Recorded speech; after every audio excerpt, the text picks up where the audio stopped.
of Van Halen, when 5150 was happening, did they call you right away? I mean, I know there's a lot of photos around the 5150 and OU812 era because you were shooting, obviously, a lot for the Monsters of Rock and all that stuff. How much work did you do with the band at that time? They had like a press junket, so they had a lot of writers and photographers come up to it, and everyone would have their little setup. You know, they gave me a little more time because they knew me and whatnot, but you know, whenever they play, they need photos. Not a lot. Mostly the Monsters of Rock. So 86 was Monsters, right? No, 88 was Monsters. Yeah. Oh, 88. Yeah. So what was after that? After that was the Fuck Tour for Unlawful Carnal Knowledge, 91. But I didn't see any shots past OU812 with Van Halen. Yeah, I stopped my book at 90. That's why. Oh, is that what it was? Okay, that makes sense. Yeah. So that's true. And now also, in terms of Sammy at the Garden, you have a black and white shot in the book. What was Sammy doing at the Garden? Was he playing solo? Was he opening for somebody? Who was he playing with? Jeez, you have to read the caption, man. I did read the caption. He said he was 78 at the Garden, and he was wearing a Paper Money Montrose T-shirt. I think he might have opened up for Boston. Oh, okay, maybe that might have been it. That would make sense. Yeah, that would make sense. I find it hysterical. He's wearing old Montrose. Yeah, that was great. I noticed that. Yeah. yeah, I know. I love that. But, I mean, it's smart. So that way, you know, he wants to keep the Montrose fans and keep the recognition. So, you know, he's a smart dude. In terms of loyalty and connecting with bands, does it get political as a photographer behind the scenes that, well, you know, if you're working with Van Halen, then, you know, you're not a Bon Jovi guy, or like, does it get like a little possessive? Do they get possessive of you? No. They always say, because I would go from tour. It's not like I would go on a whole tour. I would go 3 days at a time, maybe a week, sometimes 2 weeks. Okay. But I would jump around to the different tours, and I would tell them where I'd go, and they, tell them we said hi. Sometimes they give me a little note to give them. Like, Okay. Yeah, it might have been more than a note. It was a sealed envelope, but sure. I never opened it up. No, it was fine. You know, everyone got along. I mean, every band, you know, they start somewhere, so they opened up for each other. You know, it's like they get them on the way up, and then they just become buddies, and then they do shows together. Right. Camaraderie was pretty cool. Did it ever get political when a band transitioned members? You know, for example, did Van Halen or David Lee Roth ever say anything like, if you take pictures of the other guys, I'm not using you anymore? Well, I always kind of kept it separate because I actually, like with Black Sabbath, like a perfect example, I shot Ozzy when he went solo, and I also shot Black Sabbath with Dio, and I was like the mistress, you know, like I wouldn't tell the other one about the other one. So when they said, where you going, I would leave that one out if I just happened to be going out with like Sabbath, if I was with Ozzy or vice versa. So smart move. So, I mean, I just, you don't say anything, obviously. I don't think they would have held it against me. Now, you've done a lot of different album covers through the years. Were you ever considered to do some Van Halen album covers? No, they never asked me to do any covers, really, no. They could have used you, let me tell you. Because they... I knew that was coming. They could have used you, Mark, because you have a certain flair to your photos that really make them pop. They're very colorful and vibrant. Was that part of your signature style? Yeah, I mean, I felt like that music is very flamboyant, you know? Right, I mean, yeah. Look at where the clothes was, so you just got to take it even further. Sure. I can't believe Van Halen wasn't really, except for the first one, or was it the first one or the second one that they were on the cover? They were on the cover of the first album, and then they were on the cover of the third album where they had Woman and Children. Yeah, right. Right. It went the black and white photo, and then that was it. Then they were on the cover of OU812, you know, which was sort of like a Meet the Beatles mock-up type of thing. And then that was it. They weren't on the cover again. But Van Halen's known for not having the greatest album covers, to the exception of 1984, which is an incredible cover, and a concept from Margot Nahas. Women and Children First, we had some great shots, which was fantastic. But other than that, there was, most of their covers are pretty lackluster for a very colorful band. Yeah, I guess they went I would have took it the other way, but, you know, they all made a conscious decision to go with what they wanted to do. You know, of course I would have, loved to have had a shot at it, but I didn't. Part of the mystique, Dave. Yeah, part of the mystique. Tell us about shooting the Lost Weekend. What was that whole experience like? It was a lot of fun because I'm the one that brought those two kids on the plane to go there. Oh my God. So they were two like lost kids that didn't know what they were in store for, and I basically was there to document everything they did. Well, I couldn't document everything they did, but anything was like sort of PG. But they were out of control, Everyone was out of control, You couldn't get away with that today. That's what I mean. We look back on it now and we say what an insurance nightmare that would be today. Yeah, but it's a good story, and everyone survived, luckily. That's right. Did you see the short movie that came out on it recently? Yeah. Those are my photos in there, all the MTV photos. Right. Of him it's incredible that those guys really did have a wild weekend with Van Halen. It wasn't even made up. Yeah, one guy blacked out. He doesn't even remember. They had to tell him and show him pictures what happened. It's incredible, right? Unbelievable. I was actually going to ask you, because when they interviewed him for that short film, and actually we interviewed him too a few years ago, the guy who had won the contest said, things were really out of control. I was really bad. In retrospect, I shouldn't have partied as I did. I almost shouldn't have been there. I was wondering, since you were there with them on the plane and was photographing them, did you have any sense at the time that things were really, really at risk, more than just, a couple of kids having a good time? Oh, no. It was a couple of kids having a great time. Okay. That's right. Yeah. That's right. I mean, he wasn't aware, I don't think, of the health issues that the kid had. Yeah. No, well, no one knew. They didn't tell. They kept it quiet. Right, Nobody really knew. So it's like, all right, let's get this kid fucked up and get him laid. Yeah. Now, how was it to work with Sam as opposed to Dave? How would you compare the two experiences? Well, Sam is just like nice guy. He'll do whatever you ask him to do. He's respectful. He'll take guidance. David is, a little off the wall. He tells stories, he just tells stories while you're shooting. He'll make you laugh, and it's almost like he's shooting me and I'm just taking pictures.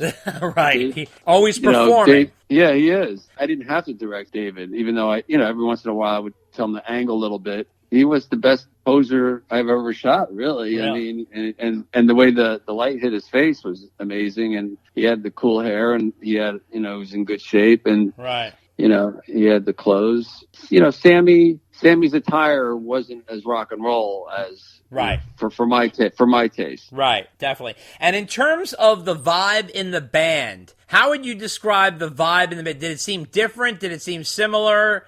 When Van Halen, when the three guys, Michael, Eddie, and Al, were with Sam, or were they with Dave? Could you sense a totally different vibe? It seemed like with Sammy, everyone was like really friends, really friends. And with Dave, it just seemed like, everyone had their own dressing room kind of thing. Sure. Now, you also shot Val and Ed backstage, where Val was like almost evoking Ed. She was like dressed up almost like Ed. How did that whole thing come about? Because remember, people used to joke around how they looked like brother and sister. Yeah, well, that was at the Lost Weekend, and everyone was kind of hanging out, having fun. And I would always peek my head in to see if anything's going on. Whether when I popped into Eddie's room, I thought he would be like, playing guitar or something, and I would take some photos. But I popped my head in, and I saw Val there, and they were not posing at the time. They were on opposite sides, and then I just said, "Hey, how you doing? How about a photo together?" And she grabbed a beer and a cigarette, and just I just nailed the photo out of it. That was great.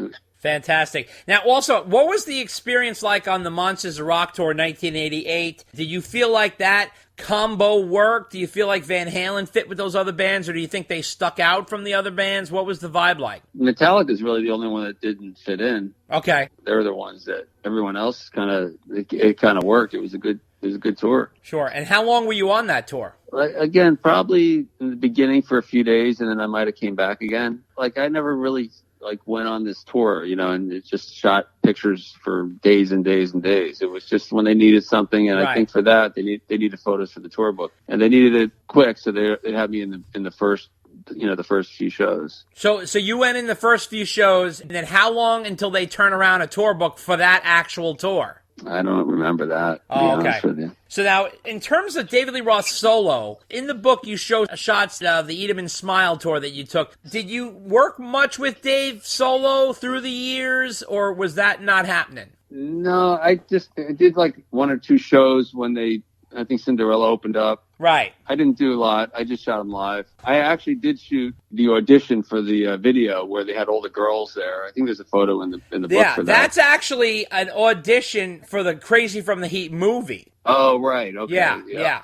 So where did that take place? Does that caption the Crazy from the Heat movie in there? No, well, actually, don't get upset with me for saying this, but the caption is actually wrong, and I'm not trying to be a wise guy here. It's just no. It's just in the photo. Okay, if you look at the photo, the wall says on there Crazy from the Heat motion picture. And I remember that at the time they were doing a casting call for all these different girls, and it was a big showy thing where they were doing casting call for the movie because the videos had already been out already, but they were casting, they were doing a casting call for the movie, and, you know, Dave makes a show of everything, so he made a big splash about casting for this movie, and that's also when he caught a lot of heat from the Van Halen guys, where he was going Hollywood, quote unquote, and that's why, you know, he got a lot of flack in the press for being like, you know, Mr. Showboaty, because he went out, did the Crazy from the Heat EP. It was very successful. The videos were huge. He ended up getting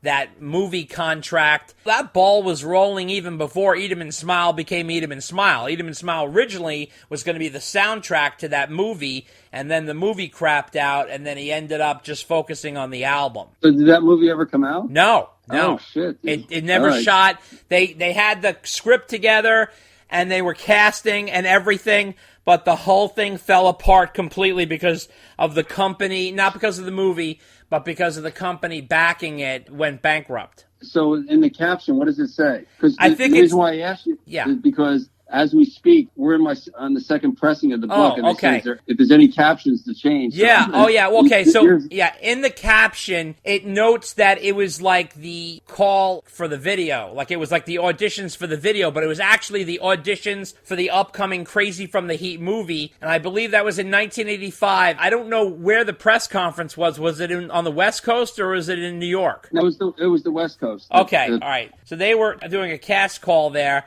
and if you look at like I said, the banner from behind, you can see it says the movie on the thing there. Yeah, so in case I'm gonna get that to them. No problem. Also wanted to ask you, obviously, in addition to yourself, there's other photographers out there shooting these guys like Neil Zlozauer and Lynn Goldsmith. Do you have relationships with them, or are they sort of competitors? Well, Lynn was kind of a mentor, really, because I was working for Circus, and she wanted to get my pictures, I was like one of her first photographers in her agency that she had. Okay. Because, you know, I was just looking to explore and make a little bit more money, and, you know, she said, hey, come on, you know, give me some of your pictures, and I'll, you know, make you some money, you know, overseas. And so, really, she was a good friend of mine, never a threat to either one. Sure. However, of course, there's, you know, the three of us, Neil on the West Coast and Ross Halfin in England. And, right. And it was a creative competition, you know, sort of say. Okay. You know, of course, we were the three that the bands used. Right. I was the youngest one, so I wanted to be